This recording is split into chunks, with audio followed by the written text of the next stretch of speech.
You might not even consider buying a bike online because of the daunting task of assembling the thing. Do you even have the right tools for the job? Well, I got a box from Canyon and I'm going to show you how amazingly simple and quick it is to get your new bike ready. And don't worry about the tools, everything you need is inside of this box. This is the smallest box I've ever seen. How can a full-size MTB fit in here? Start by removing some of the packaging material and carefully pick up the front wheel. The saddle and the dropper post are mounted together, but you will need to mount the dropper to the bike and the remote later. Set them aside for now. There are a couple of boxes here with tools and parts that you will also need later. The handlebar has already got brakes and shifter cables attached to it. Pull the front end of the bike over the box with one hand and bring the handlebar with your other hand. Hang the bike on the side of the box, like so. There is a small red protection piece over the lever for the front axle. Remove that and then unscrew the axle to remove this piece of cardboard.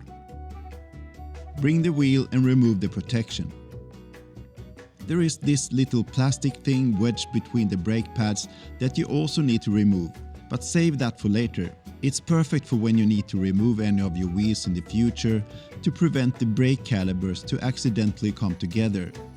Carefully put the wheel in its place. Make sure that the disc rotor gets in between the brake pads so that you don't damage anything. Once the wheel is in place, it will rest nicely on the mounts even without the axle. Fit the wheel axle through the fork and the wheel. You might need to wiggle the wheel a little bit to make it go through. Screw it in place and secure the lever. You don't need a lot of force with these modern through axles. A firm squeeze is enough. Time to open that small box to see what's inside. It could have been a good idea to read the quick start guide before starting to assemble the bike, but since I'm a caveman, I don't read manuals. For reasons I don't know, Canyon provides with a random wet bag, then a bag of miscellaneous stuff from the different components that are mounted to the bike. You don't need that bag for now, but save it. You might need it someday. This is a high-end bike, and high-end bikes usually come with a fork and shock pump. Nice. Finally, we get the most important piece of this box, which is a torque wrench. This is only a simple wrench, but it does the job. The torque wrench prevents you from over-tightening any bolts. This is especially important on a carbon bike with carbon parts. Now it's time to mount the handlebar. Unscrew the front clamp of the stem. This bike comes with a carbon handlebar, and for carbon parts, assembly paste is needed. Note that the mounting clamp should be placed in the right direction. There is a small little marking here.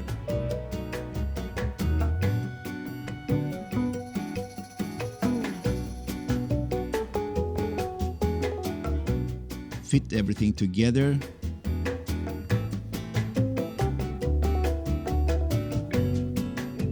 Tighten the bolts evenly, just a little bit, and then adjust the position of the handlebar. Time to use the torque wrench. The torque needed is usually clearly marked in all places on the bike where you need to use a torque wrench.